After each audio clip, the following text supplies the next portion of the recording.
history, its ancestry, and especially its exceptionalism, and begins to doubt itself and to lose its freedom of expression, I think then that will be followed by a much more concrete reality that history suggests is much more dangerous indeed.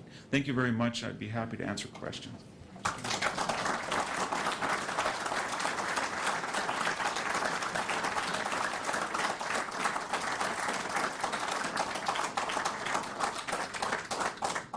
Thank you very much, Dr. Hanson, for a superb, thought-provoking and compelling lecture. Dr. Hanson will now take questions for about 15 minutes or so. Please do identify yourself, and please do keep your questions brief and to the point. Take the first question. Gentleman at the back there. My name is Alan Nichols.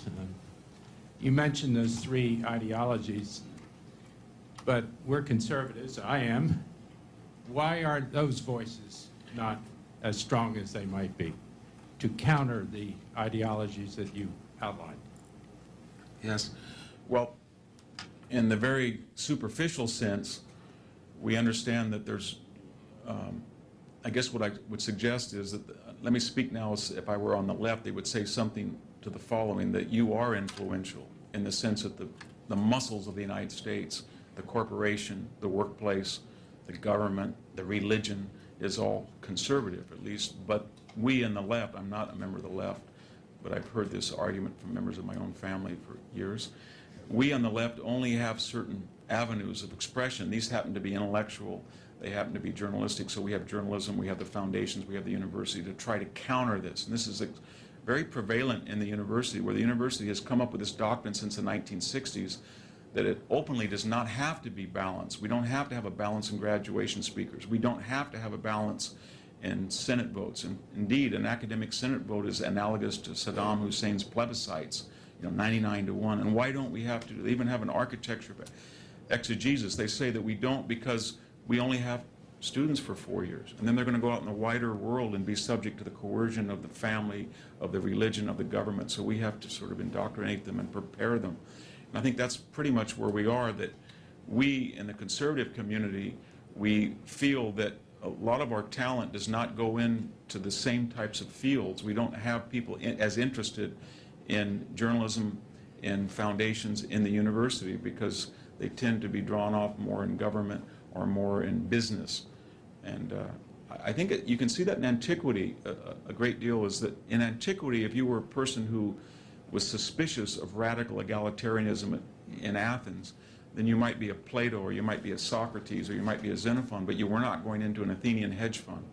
There was not that avenue for business. Indeed, business was considered less than noble. But I think what's happened in our own life, that the law and business and the military especially, we have brilliant minds in the military, has taken a lot of the talent, and we haven't made the investment as a conservative community to fight that intellectual, that struggle. It's a long answer. Sorry about that. Yes, sir.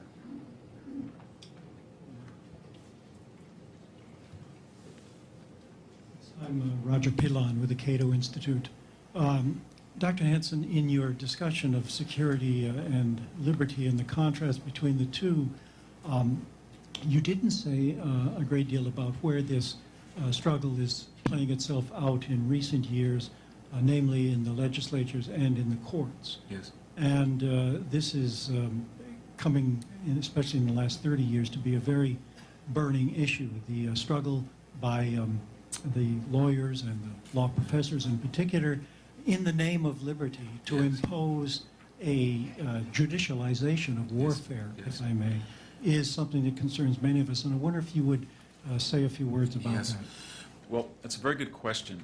And that controversy was prominent in the 1990s, and there was a backlash against the World Court of The Hague, the appropriation of U.S. sovereignty, say, in the UN.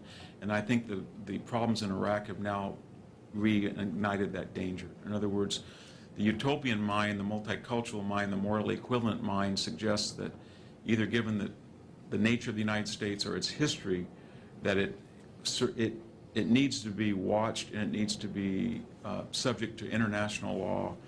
And where does this idea come from? And it comes from a vision, I suppose, to paraphrase Tom Sowell of the Anointed, that once one adopts a cosmic view of the brotherhood of man or the egalitarianism of the individual, that provides all sorts of advantages to that person who holds those views. They don't have to worry about intricacies. They don't have to worry about legal decisions that can be considered illiberal. Their motives are never checked or questioned. So that a judge can, in California, suggest that gay marriage does not have to follow a plebiscite or a legislative act, but due to his superior wisdom and morality and ethics, and due to all the wonderful things that will accrue, he himself, in a very authoritarian way, if Plato was to look at that, he might say this is a classic authoritarian. But the authoritarian on the left is not subject to that baggage, because their motives, as we all know, their motives are unimpeachable. That's, I think, the great danger that we're seeing with these, the trampling of civil liberties by the courts and the coercion put on the United States, and if it were to be subject to the World Court of The Hague or the United Nations, this idea that the people who are doing that are doing it for these wonderful motives that we lesser folks. We see it the same thing with radical environmentalism. Once you accept the idea of the Messiah, that he wants the best for us, and with his greater wisdom, it's a very Enlightenment idea as well, that we don't want to be bound by this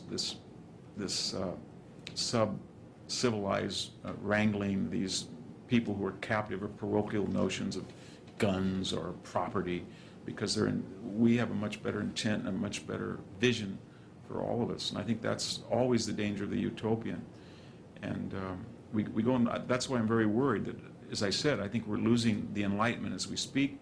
None of us are sure what we can say or should say, and it's not being questioned because the people who are doing this have such unimpeachable motives. But very worried about that, especially as you mentioned in court. After all, we got enormous criticism from the Europeans. I just got back last night from Europe about the trial of Saddam Hussein, which, however one feels, there was a constitutionality and a rapidity to it, and it was, but there was no rapidity, and there was really no constitutionality to the trial of Milosevic, which went on and on, was never resolved until he died in captivity. And yet in Europe, that's considered a model of jurisprudence because their motives were so much better than ours, or so they profess. Take a question from this lady over here. Hi, I'm Deborah Weiss, and I'm a contributor to the Front Page magazine. Yes. There's an increasingly widespread notion that there's a whole slew of words that we ought not to use. Yes. Various institutions and agencies, we should replace the word jihad with extremism, and we shouldn't use words like radical Islam. And my question is, how does that fit into what you're talking about, and can you comment on that at all? Well, euphemism, as you know, is always employed for utopian purposes. And think what we've lost. And this is something I could have easily added to journalism and film had I been given more time. Think that we started this war by saying we were going to go to Afghanistan and we were going to conduct, I think it was infinite justice. And then somebody said, oh, that's insensitive because only Muhammad or Allah can have infinite. So we're going to change this to enduring freedom. And once you devolve down that road, worry about what the enemy thinks rather than demonstrate that you don't care to the enemy, always wise to do in war. I don't think anybody in this country worried about using the word Hun or in World War I, for example. But then we very quickly found out that we can't use the war on terror, or we can't use Islamic fascist, or we can't use now, as I understand it, we can't use the word the military has excised the long war. We can't use, as you said, jihadist, Islamic fascist. The problem with all these things is that war is a primordial, as George Patton said, you can't refine it, or William Tecumseh Sherman said something to that effect. It's a horrible, dirty business that should be gotten over as quickly as possible. But when you start to do that, you think that you can refine it and make it something that it's not. And in war, being a primordial experience, all you do is convey to the enemy that you're sensitive to his needs. And I say there is really an enemy. It's not just simply public opinion within the Arab world. One of the things that I think is a great tragedy in the war on Iraq, in Iraq is that if you were to collate everything that's come out just in the last 6 weeks, if you look at Lawrence Wright's New Yorker article, or Peter Bergen writing The New Republic, or you look at the CIA's estimate of the relative difficulties that Al-Qaeda is experiencing, or if you look at the Pew poll about the radical decline in approval for bin Laden, the radical decline in approval for suicide bombing, and if you came from Mars, you would suggest that that might have some inkling to do with Iraq, that when you have a battlefield, a third battlefield that's not within our grounds, but in the heart of the ancient caliphate, and people were coming all during the 2003 to 2004 to be victorious martyrs, and then the word got out that if you go to Iraq, it's synonymous with humiliation, death, and defeat. And the United States, before the world stage, showed the Muslim world, indeed the entire world, that it could A, learn how to conduct counterinsurgency, and B, do it in a way that won the hearts and minds, while inhabitants of that very region shared kindred spirits of the same religion, A, could not win a insurgency, and more important, lost the hearts and minds of its own communities it was trying to sway. And that seemed to me that that would have a very, very powerful effect on the phenomenon that all these writers were describing, and yet no one would dare mention Iraq. It had no role to play at all in this radical turnabout in Iraq. And it's part of this effort in the West that you don't want, that's a very good example of the tenet of utopian pacifism, that you don't want to say there's any utility or efficacy out of military. I'm so tired of people saying there is no military solution around. In fact, there is. It's not a military solution in the conventional sense. It's something that David Petraeus is doing by so changing the complexion of the battlefield that gives a critical space, critical time for the Maliki government to gain support, prestige, and to win the hearts and minds. But that can't be done if security is not given by the U.S. military through its own actions and training to allow Iraqis to enjoy freedom.